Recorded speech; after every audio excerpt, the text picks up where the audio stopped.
All right, everybody. Are you ready to dive into a real historical head-scratcher? I'm ready when you are. Always up for a good mystery. Today, it's the lost colony of Roanoke. Vanishing act, cryptic clues, the whole 9 yards. We're talking over 100 people just gone. Poof, off Wow. the map. And what a map it was back then. Talk about uncharted territory. It's what makes this story so captivating, right? All those what ifs. Exactly.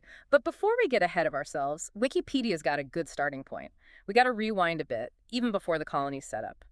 Did you know it all kind of started because someone thought they found a shortcut to, get this, China? Oh yeah, the old mistake the Atlantic for the Pacific trick. Classic case of wishful thinking. Right. This is the 1520s. An explorer named Verrazano's checking out the Outer Banks. Which, for anyone needing a visual, that's the string of islands off the coast of North Carolina where our lost colony ends up. And Verrazano, he sees this big old body of water, the Pamlico Sound. And his brain's just convinced it's the Pacific Ocean. Thinks he's practically on China's doorstep. Talk about a reality check waiting to happen. But here's the kicker. That whole shortcut to China idea, it kind of stuck around. Oh yeah, it had staying power, for sure.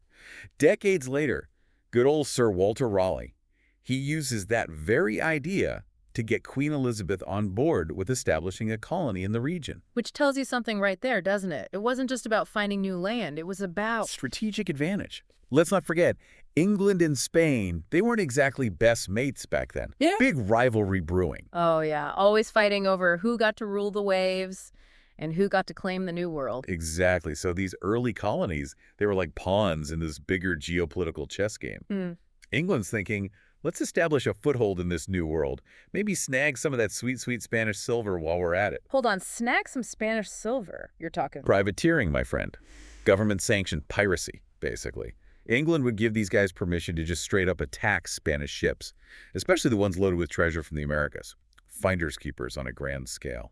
So it's like, go settle this new land, but also, if you happen to run into a Spanish galleon overflowing with gold, wink, wink. Pretty much. And that motivation, that desire to, shall we say, redistribute some of Spain's wealth, it played a huge role in England's colonial ambitions, Roanoke included. Makes you see the whole thing in a whole new light, doesn't it?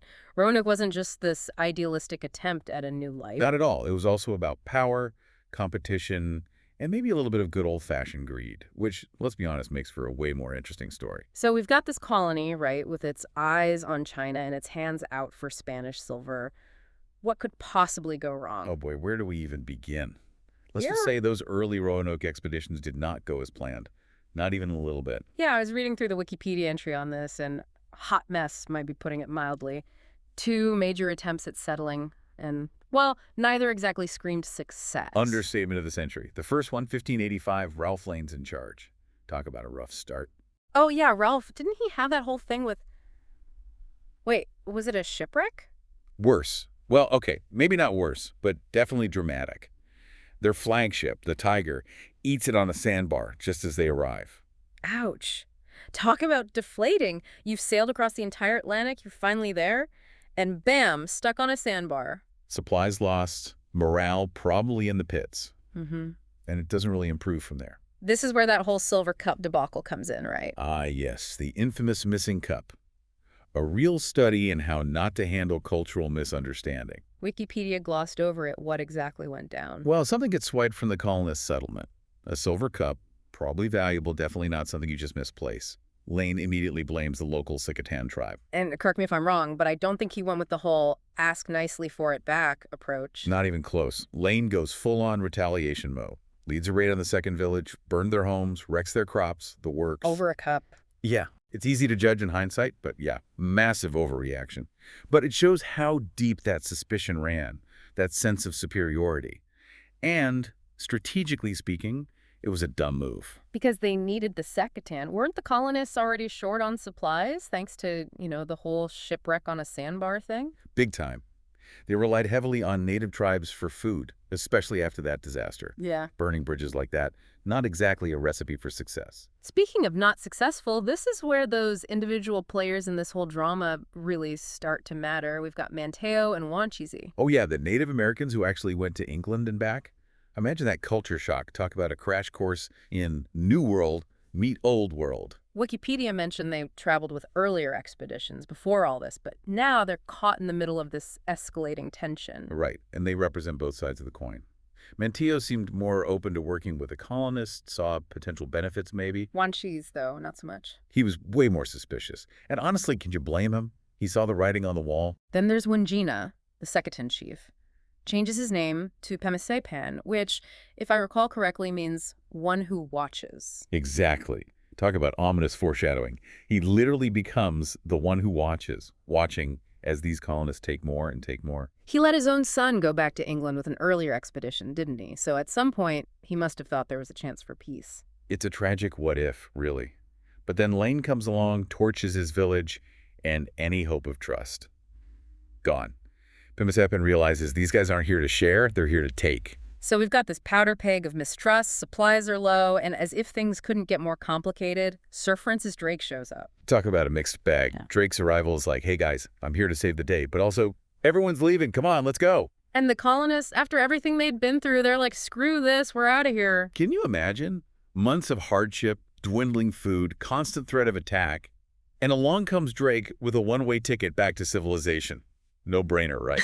Except, of course, it's not quite that simple.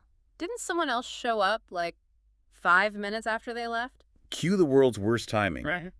Richard Grenville, the guy who'd brought Lane's colony over in the first place, he sails back in with a fresh batch of supplies and reinforcements. Oh, that's gotta hurt. Picture it.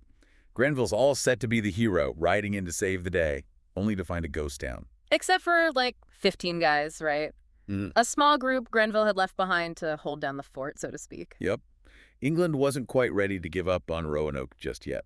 Which brings us to attempt number 2, the sequel Nobody Asked For, starring John White. John White, the guy who ends up being governor of the infamous Lost Colony. The very same. He'd been on that first trip with Lane, saw the chaos firsthand. But this time, he's in charge. And this time, they're bringing families, women, children, the whole shebang. Sounds promising, right? A fresh start. A chance to do things differently. You'd think so, wouldn't you? But as we all know, this is where things get really interesting, or, depending on how you look at it, really, really creepy. Because they disappear. Every last one of them. And that, my friends, is how the legend of the Lost Colony was born. But before we get to the disappearing act itself, we gotta talk about those final months. Right, set the scene.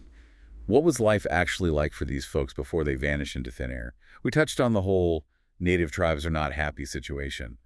But what else was working against them? Yeah, like, besides the obvious, we're in a whole new world and we have no idea what we're doing. Well, remember that drought we mentioned earlier? Yeah. Turns out, based on tree ring data, those years leading up to the colony's disappearance were crazy dry. So on top of everything else, they're dealing with a full-blown environmental crisis. Talk about adding insult to injury. Mother Nature was not on their side, that's for sure. And let's not forget, these are people living on the razor's edge of the known world. Unfamiliar diseases, brutal weather, and the constant threat of attack from Kargi. Well, pretty much everyone. Sounds like a recipe for a nervous breakdown, honestly. Survival was a full-time job back then, and even that wasn't always enough. Yeah, no kidding. It really makes you appreciate a good roof over your head and a stocked pantry, doesn't it? So they're dealing with all this on edge, things are bad, and then to make matters worse, White finally gets back. 1590, 3 years after he left the colony to go get more supplies. Can you imagine the anticipation? The worry. And then, nothing.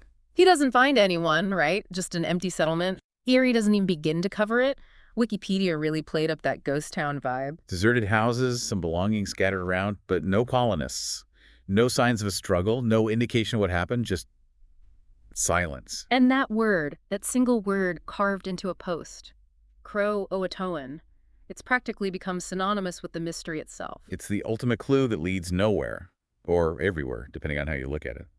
White, of course, his mind immediately goes to the CROATOAN tribe, lived on an island to the south, relatively friendly with the colonists. Seems like the most logical explanation they'd packed up and moved for whatever reason. Maybe seeking shelter, maybe trying to survive. But the thing is, White never got the chance to find out. Nope, fate had other plans. Storms rolled in, his anchor goes for a swim somewhere in the Atlantic. And then there's the small matter of the Spanish Armada gearing up back in Europe. Talk about terrible timing. So it's not just bad luck, it's geopolitics rearing its ugly head again. Exactly. White's forced to abandon the search and head back to England, and by the time anyone can launch a proper expedition to follow that CROATOAN clue, Yeah. it's too late. Years have passed, any trail's gone cold. Makes you wonder, though, what if those storms hadn't hit? What if the Armada had stayed home? Would we even be talking about the lost colony today? It's one of those historical mysteries where you just get stuck on the what-ifs. We're left with White's interpretation of that carving, but who knows what else is going on? What if there were other clues he missed? And then there are all the theories that have sprung up over the years. It's like everyone's got their own idea about what happened to those colonists. It's testament to the power of a good mystery. We've got everything from Jamestown accounts hinting at a massacre to tales of peaceful assimilation. Did they join the Lumbee? The Croatoan? Maybe they split up, integrated into different tribes altogether. We've even got Spanish attacks, desperate attempts to sail back to England, even whispers of like internal colony drama leading to some kind of falling out. It's like a historical choose-your-own-adventure, but with way higher stakes. And no matter which path you choose, you're left with more questions than answers. Which, let's be honest, is what makes this whole thing so fascinating. But we'd be remiss if we didn't talk about Scott Dawson. He's made quite a splash with his research, claiming he's solved the case. Ah, yes, Dawson's theory. The article you shared was certainly something. Years of digs over on Hatteras Island, and he's convinced the colonists assimilated with the Croatoan tribe. He's got some artifacts, right? Pottery, part of a gun, even a ring. He does. And they're definitely interesting finds. But like with all archaeology, it's about interpretation. Just because those artifacts are there doesn't automatically mean lost colony mystery solved. Could be from trade, earlier interactions. We don't have all the pieces of the puzzle. And let's be real, people have been trying to solve this thing for centuries. Yeah. One set of digs, even with compelling artifacts, it's not going to convince everyone. Exactly. But, even if we never know for sure what happened on that little island, even if the answer is lost to time, just digging into this, learning about the possibilities, it brings us closer to the past. It reminds us that history, it's not just dates and names in a textbook. It's about real people making impossible choices, facing unbelievable challenges. Like that colonial murder we talked about earlier, a grim reminder that those early days in the New World, they weren't pretty. Definitely not the stuff of fairy tales. But that's the point, isn't it? Yeah. History, even when it's brutal, even when it's unsolved, it helps us understand the present. It makes us ask those what-if questions, not just about the past, but about ourselves. What would we have done in their shoes? Would we have stayed on Roanoke, trying to make it work against all odds? Or would we have taken our chances and struck out into the unknown, hoping for something better? Those are questions we're all still grappling with, in a way. The lost colony might be lost to history, but its story, that's something that'll stay with us. Thanks for joining us for this deep dive, everybody. Until next time, keep exploring, keep asking questions, and who knows, maybe you'll be the one to finally uncover the truth behind history's greatest unsolved mysteries.